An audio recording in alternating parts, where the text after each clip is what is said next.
नारद जी मुख्य यजमान बन के बैठे। अब थोड़ा मुख्य यजमान का परिचय दे दूं। मुख्य यजमान किसको कहते हैं? मुख्य यजमान उनको कहते हैं 7 दिन तक जो यहाँ पर सेवा करते हैं, जो यहाँ की पूजा पाठ करते हैं, भागवत जी की पूजा, और जो मंडल बनाए जाते हैं, जो कलश रखाए जाते हैं, उन सभी कलशों की, उन मंडलों की और जो भागवत जी की यहाँ पर सेवा पूजा होती है, जो करते हैं, जो मुख्य होते हैं, उनको मुख्य यजमान, जो कथा कराते हैं वो मुख्य यजमान है। और सरल भाषा में बताऊं तो 7 दिन तक जो भगवान के माता पिता बनते हैं उनको मुख्य यजमान कहा जाता है। मुख्य यजमान किसको कहते हैं? भगवान के माता पिता को। जो भी मुख्य यजमान बनता है यूं समझ लो कि वो भगवान के माता पिता बने हैं, है ना। 7 दिन तक हमारे जितेंद्र जी और उनकी धर्म पत्नी ये भगवान के 7 दिन तक माता पिता बने, उसको मुख्य यजमान कहते हैं। और नियम क्या है यजमान को कथा सुनने का? कि जहां कथा होती है, जिस स्थान पर व्यासपीठ पर बैठकर कथा सुनाई जाती है, तो आप या तो व्यासपीठ के सामने बैठकर के कथा सुनो, या ऐसे जैसे ये बैठे हैं ऐसे दाहिनी तरफ व्यासपीठ के बैठ करके कथा सुननी चाहिए। और अगर आप गृहस्थ हैं, अगर आप शादीशुदा हैं, तो पत्नी को साथ में बिठा करके कथा सुननी चाहिए। और ये अकेले मुख्य यजमान पर लागू नहीं होता नियम, ये आप सब पर भी लागू होता है। अगर आपकी भी पत्नी बैठी हो तो जोड़े के साथ बैठकर कथा सुनो। हालांकि यहाँ तो कहाँ ढूंढने जाओगे, अपना जोड़ा कहीं बैठा होगा। कल से लेकर आना अपने अपने जोड़े को। चलो साथ में, दीदी ने बोला है। जैसे हमारे बाबूजी और माताजी जोड़े से ही बैठे हो ना, आपकी है ना ये। नहीं वो बैठे ऐसे हैं, तो मैं तो हंसी मजाक में कह रही। जोड़े के साथ बैठकर कथा सुनो। जोड़े के साथ में यदि आप कथा सुनते हैं तो उसका ज्यादा फल मिलता है। यज्ञ में और कथा सुनने में और कोई भी आप धार्मिक कार्य करो, उसमें पत्नी का जो स्थान है वो पति के दाहिनी तरफ होता है। यज्ञ में पत्नी बैठती है पति के साथ तो दाहिनी तरफ बैठती है। यहां भी दाहिनी तरफ ही बैठे, कथा सुनने भी बैठो तो पत्नी को दाहिनी तरफ बिठाना चाहिए।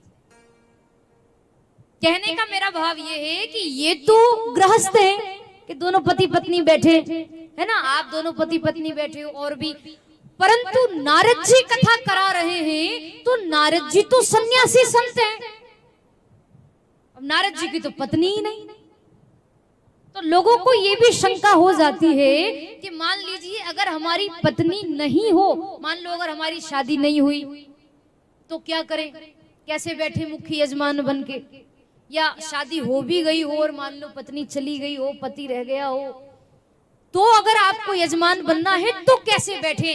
तो इस शंका का भी समाधान संतों ने बताया है कि अगर आपकी पत्नी नहीं है तो आप अकेले बैठकर भी कथा सुन सकते हैं। ऐसा कोई जरूरी नहीं कि पत्नी को साथ में ही लेके बैठो, अगर नहीं हो तो अकेले बैठ जाओ। अभी नहीं है, भगवान करे अगले साल आपकी भी शादी हो जाए तो आप भी फिर जोड़े से बैठो, है ना, ये भी है। अगर आपका जोड़ा नहीं हो तो अकेले बैठ जाओ। नारद जी का जोड़ा नहीं था, नारद जी सन्यासी संत हैं। अब नारद जी अकेले बैठ गए कथा सुनने के लिए, मुख्य यजमान बन के नारद जी बैठे। अब जिनके निमित्त कथा हो रही है उनका आह्वान करना, उनको बुलाना भी बहुत आवश्यक है। जिनके नाम से आप कथा करा रहे हो, कई लोग पितरों के निमित्त कथा कराते हैं, श्राद्ध पक्ष में ज्यादा भागवत कथा होती है, पितरों के नाम से लोग कथा कराते हैं। तो आप जिनके नाम से कथा करा रहे हो, या तो आपके दादाजी के नाम से करा रहे हो, तो या तो उनका फोटो वहां पर रखो, या फिर जब भी आप कथा में बैठो तो उनका नाम लेकर के बैठो कि आप आकर के यहाँ विराजमान होइए किसी भी रूप में, या आपके निमित्त हम लोग कथा करा रहे हैं। आप ऐसा कह करके यदि बैठोगे तो ये निश्चित है कि जिनके नाम से आप कथा करा रहे हो वो वहां आकर जरूर बैठते हैं, जरूर बैठते हैं। जैसे हमारे जो यजमान जी हैं जितेंद्र भैया, इनके दादाजी जो कि अब संसार में नहीं रहे, उनका फोटो यहाँ पर रखा हुआ है, क्योंकि ये तो सार्वजनिक कथा नहीं है, ये व्यक्तिगत कथा है। क्योंकि क्या नाम है आपके, सरनेम क्या आपका? उंदले।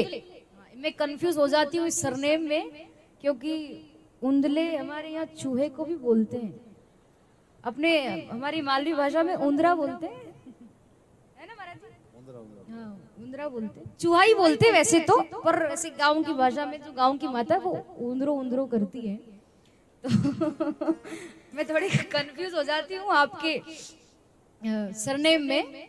क्या है सरनेम? उंदरा, उंदले, सॉरी उंदले। तो जो उंदले परिवार है,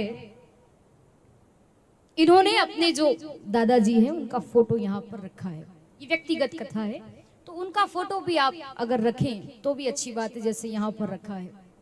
कहने का मेरा भाव ये है कि जिनके निमित्त कथा होती है उनका आह्वान करके उनको बुलाया जाता है, क्योंकि उनके निमित्त कथा हो रही है। अगर उन्हीं को आप नहीं बुलाओगे तो फिर कथा कराने से क्या फायदा, क्या मतलब निकला आपका कथा कराने का?